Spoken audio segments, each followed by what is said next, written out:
This is such an awesome game, guys. I love it.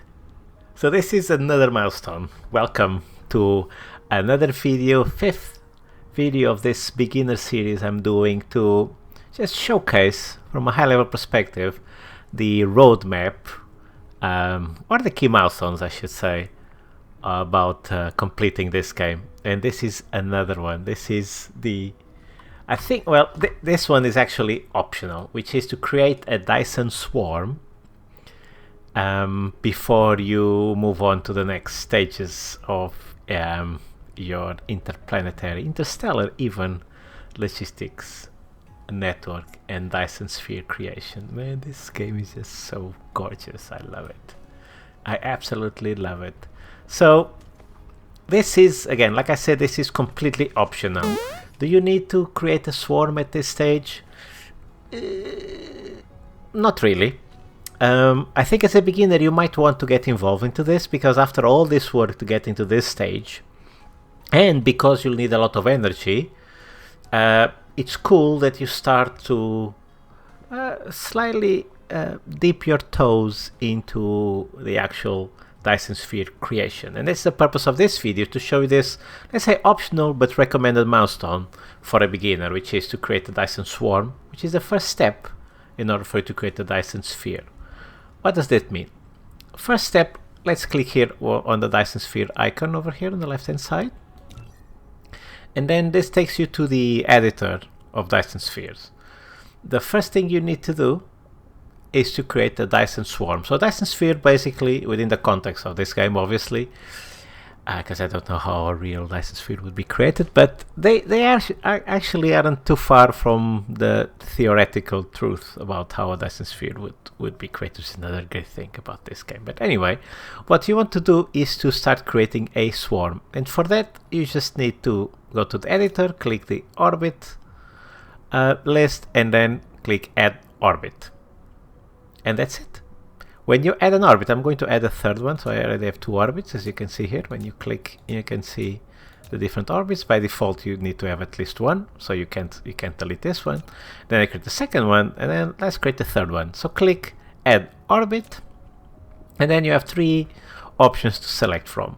You have the radius, which is hopefully obvious to you, how big you want to make it. The inclination. So for example, if I do it like this, it looks like the atomic symbol, doesn't it? And then the longitude. This I'm not entirely sure. Well, other than the visual indication, is it's just another way to steer your the orbit. But I'm not sure if this angle is used or not as a starting point for the sails. These are sails, by the way. These little yellow bright dots, that's what you're going to be producing, which I'll show you. Actually, it says here on the right hand side, solar sails. So these Dyson Swarms are made by solar sails, and they are shot into the orbit by those rail guns that you saw in the beginning of the video. But that's it, guys. You just add an orbit, select the radius, inclination, and longitude, and then click create, and that's it. And then what you need to do before you start to have sails here is you need to build these rail ejectors.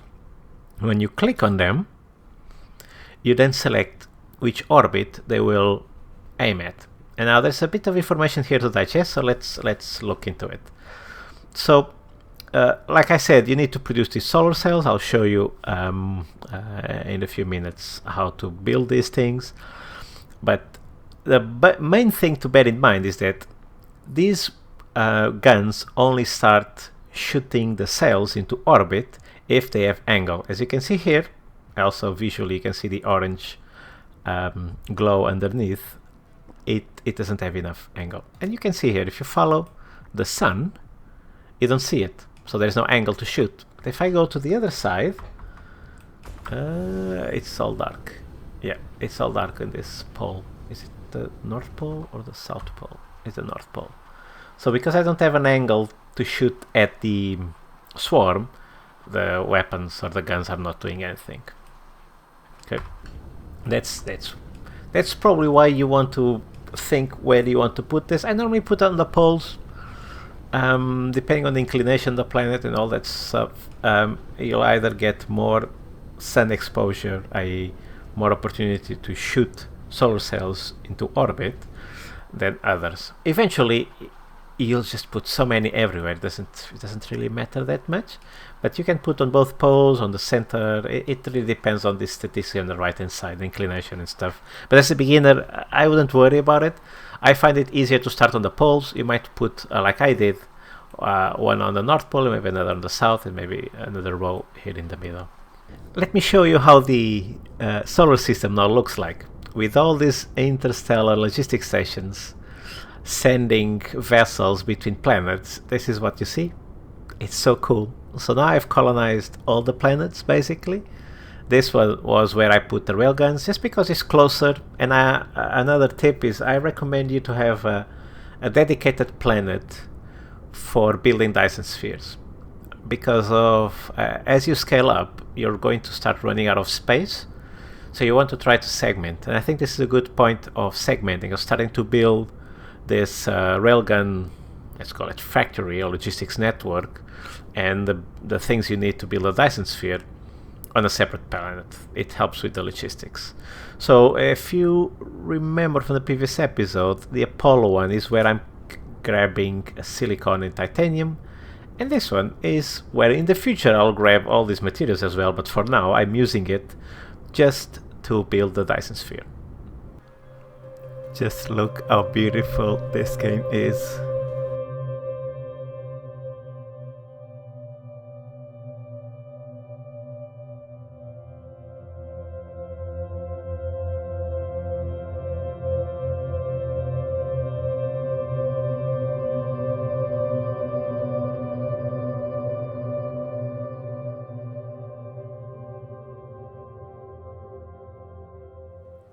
So what do you need to start sending solar cells into orbit? So you need to unlock this technology over here. So it as you can see, it's fairly cheap, and you can do it even before the purple, as you can see. But to build these things, you need so many advanced materials that I normally prefer to do this after the purple matrix is researched, because that means my industry is advanced enough so I can automate the production of these materials. And let's take a look what that looks like.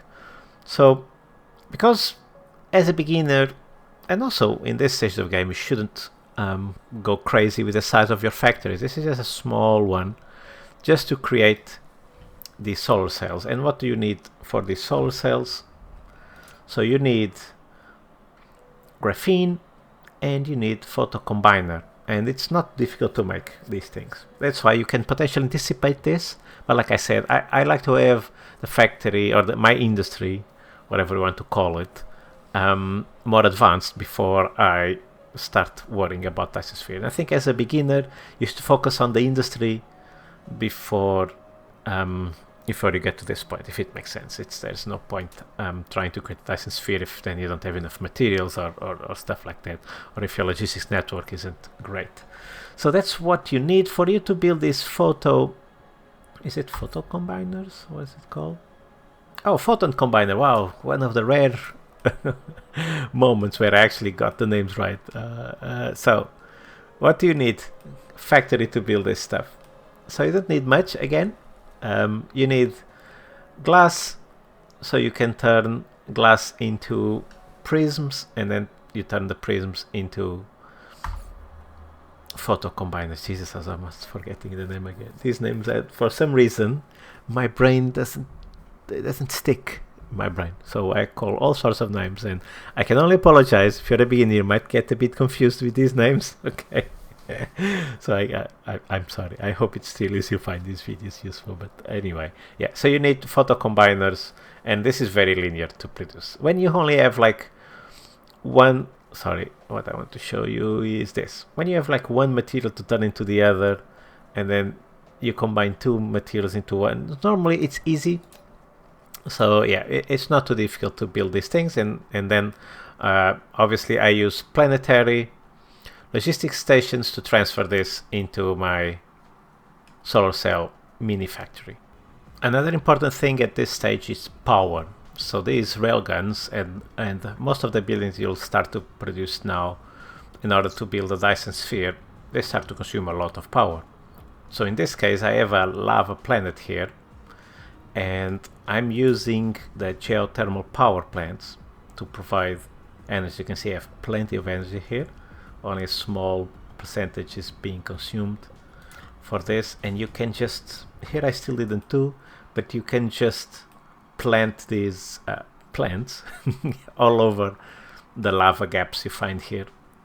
And this is a nice and easy way, at least in these lava planets, to produce energy to sustain this this factory. Look how cool it is! Pew pew pew pew!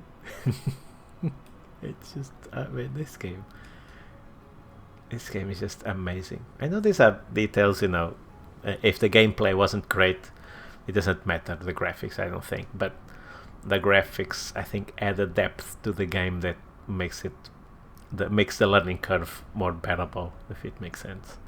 And hopefully videos like these help you get into this game and enjoy it, because it's just really, I love it. I absolutely love this. Just quickly, before we wrap up this episode, just to show you what you need to build those. You need the photon combiners, which is another reason why I started doing solar cells, because you need this for the solar cells as well. So I was like, might as well use this as an alternative power source, and it's been quite useful. To unlock this technology, you need to go to the technology tree, and let's see if I can find it.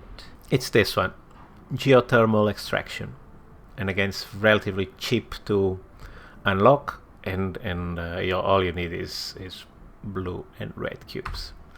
And I think that's it for today's episode, guys. This is a relatively small railgun logistic network. I don't know what to call this, to be honest.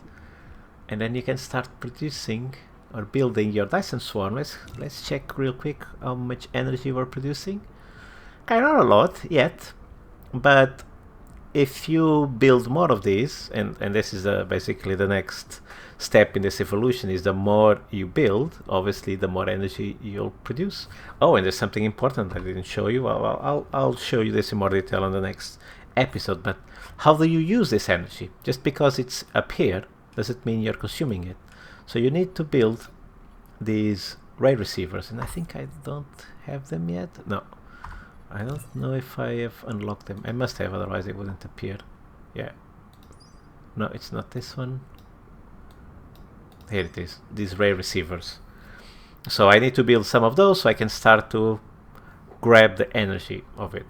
But we'll go into this in more detail after we actually build a whole Dyson Sphere. This is just an FYI in terms of milestone progression. If you want an extra source of energy that will also benefit you in the long run, you can consider at this stage, again this is completely optional, but I think at this stage you might want to consider to start building the solar cells and what they call Dyson Swarm. And it's with this awesome view of our wonderful solar system that I'll wrap up this episode. I hope you found this useful. Any questions, doubts, whatever, just leave it in the comment section below and I'll reply as soon as I can.